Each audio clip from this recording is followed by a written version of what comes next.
Hello everyone, this is MD Nuruddin Islam and welcome back to Tech Bangla Academy Pro. তো বন্ধুরা আপনারা হয়তো ইতোমধ্যে জেনে গেছেন Oppo এবার তাদের মিড বাজেট সেগমেন্টে আরো একটি দুর্দান্ত স্মার্টফোন লঞ্চ করতে যাচ্ছে আর সেটি হচ্ছে Oppo K10x স্মার্টফোনটি। প্রথমত যদি ফোনটির হাইলাইটেড বিষয় নিয়ে কথা বলি তাহলে মিড বাজেট সেগমেন্টে এই ফোনটিতে ব্যবহার করেছে Qualcomm Snapdragon চিপসেট 5000 mAh একটি সুবিশাল ব্যাটারি এবং 64 মেগাপিক্সেলের triple camera setup.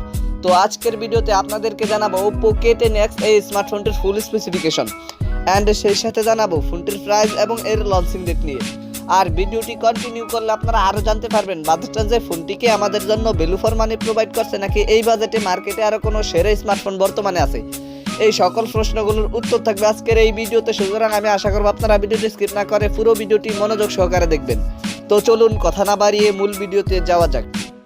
First of all যদি ফোনটির ডিজাইন এন্ড এর বিল্ড কোয়ালিটি নিয়ে কথা বলি তাহলে Oppo K10x এই স্মার্টফোনটির পেছনে ব্যবহার করা হয়েছে গ্লাস এন্ড প্লাস্টিকের একটি সম্মিলিত ব্যাক প্যানেল এবং এই ফোনটির থিকনেস করা হয়েছে 8.5 মিলিমিটার আর ফোনটির ওয়েট করা হয়েছে 195 গ্রাম।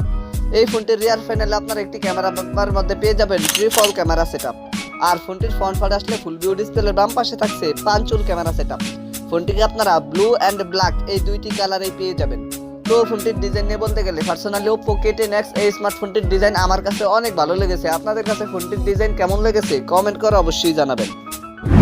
দেন সেকেন্ডলি যদি ফোনটির ডিসপ্লে নিয়ে কথা বলি তাহলে এই ফোনটিতে ব্যবহার করা হয়েছে 6.59 ইঞ্চির একটি IPS LCD প্যানেলের ডিসপ্লে যাতে থাকছে ফুল HD প্লাস রেজুলেশন এবং এই ডিসপ্লেটিতে ব্যবহার করা হয়েছে 120 হার্জের হায়ার রিফ্রেশ রেট। ফোনটির ডিসপ্লেতে 120 হার্জের হায়ার রিফ্রেশ রেট ব্যবহার করা হয় গেমিং এর সময় ফোনটির ডিসপ্লে থেকে আপনারা স্মুথ একটি পারফরম্যান্স পেয়ে যাবেন। আর এই ফোনটির ডিসপ্লেতে ব্যবহার করা হয়েছে 480 নিট স্পিড ব্রাইটনেস। ফোনটির ডিসপ্লেতে 480 নিট স্পিড ব্রাইটনেস ব্যবহার করা হয় ফোনটিকে আপনারা লো লাইটে ইজিলি ব্যবহার করতে পারবেন, কিন্তু সানলাইটে ব্যবহার করার সময় ফোনটির ডিসপ্লে থেকে কিছুটা আলোর ঘাটতি ফেস করতে হবে। এবং ফোনটির ডিসপ্লেতে ব্যবহার করা হয়েছে 401 ppi ডেনসিটি। তো ফোনটির ডিসপ্লে নিয়ে আমার আর কোনো কথা বলার নেই। আপনাদের যদি ফোনটির ডিসপ্লে নিয়ে কোনো কথা বলার অথবা জানার থাকে তাহলে কমেন্ট বক্সে লিখতে পারেন।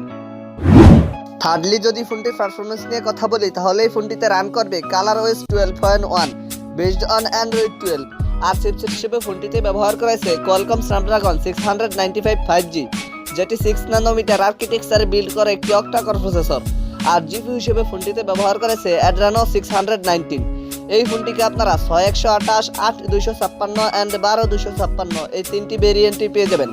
আর স্টোরেজ টাইপ হিসেবে ফোনটিতে ব্যবহার করা হয়েছে UFS 2.2। এছাড়াও ফোনটিতে আপনারা দুইটি সিম কার্ডের পাশাপাশি একটি dedicated microSD card slot easily ব্যবহার করতে পারবেন।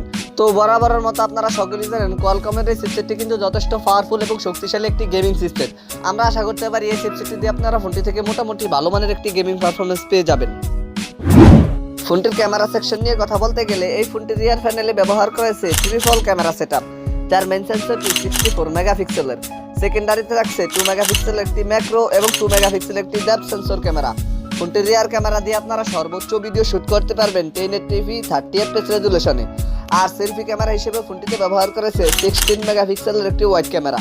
ফোনটির সেলফি ক্যামেরা দিয়েও আপনারা সর্বোচ্চ ভিডিও শুট করতে পারবেন 1080p 30fps রেজুলেশনে। তবে ফোনটির রিয়ার ক্যামেরা সেকশনে 1080p 30fps রেজুলেশনে ভিডিও শুট করার অপশনটি না দিয়ে 4K রেজুলেশনে ভিডিও শুট করার অপশনটি দেওয়া অতীব জরুরি ছিল।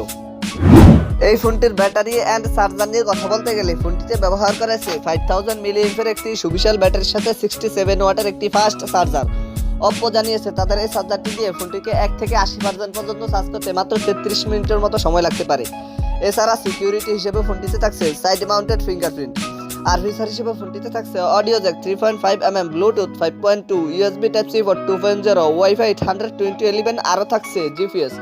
সবচেয়ে ভালো বিষয় যেটি রয়েছে এই ফোনটিতে কিন্তু আপনারা 3.5mm অডিও জ্যাকটি পেয়ে যাচ্ছেন। আমরা সাধারণত এখন এইরকম বাজেট সেগমেন্টের অনেক ফোনে 3.5mm অডিও জ্যাকটি দেখতে পাই না, কিন্তু Oppo এই ফোনটিতে আপনারা 3.5mm অডিও জ্যাকটি পেয়ে যাচ্ছেন। ফোনটির প্রাইস এন্ড এর লঞ্চিং ডেট নিয়ে কথা বলতে গেলে এই ফোনটির প্রাইস এবং এই ফোনটি কবে লঞ্চ হবে তা কিন্তু আমরা এখনো জানতে পারিনি। তবে আমার মনে হয় ফোনটিতে যেই ধরনের স্পেসিফিকেশন ব্যবহার করেছে এতে এই ফোনটির প্রাইস হতে পারে 30,000 টাকার উপরে। তো ফোনটি কিন্তু বাংলাদেশ এবং ইন্ডিয়ার মার্কেটে এখনো লঞ্চ হয়নি। ফোনটি যদি বাংলাদেশ এবং ইন্ডিয়ার মার্কেটে লঞ্চ হয় ইনশাআল্লাহ আপনাদেরকে ভালোভাবে জানিয়ে দেব ফোনটির প্রাইস এবং ফুল স্পেসিফিকেশন সম্পর্কে। আপনি যদি ফোনটির পরবর্তী ভিডিও মিস না করতে চান তাহলে চ্যানেলটিকে সাবস্ক্রাইব করে পাশে আসা বেল আইকনটিতে প্রেস করে রাখুন। সো এই ছিল আমাদের আজকের ভিডিও। আশা করি আপনাদেরকে Oppo K10x এই স্মার্টফোনটি সম্পর্কে মোটামুটি একটি ভালো ধারণা দিতে পেরেছি। এরপরও যদি আপনাদের কোনো সমস্যা থেকে থাকে তাহলে কমেন্ট বক্সে জানাতে পারেন, আমি চেষ্টা করব আপনাদের কমেন্টে রিপ্লাই দেওয়ার জন্য। আর যদি মনে হয় ভিডিওটি থেকে একটু উপকৃত হয়েছেন তাহলে ভিডিওটিতে একটি লাইক দিয়ে দিবেন, ভিডিওটি বন্ধুদের মাঝে শেয়ার করে দিবেন। Anyway, thank you so much for watching this video. দেখা হচ্ছে খুব শীঘ্রই নতুন কোনো ভিডিওতে নতুন কিছু নিয়ে। Children take care. আসসালামু আলাইকুম।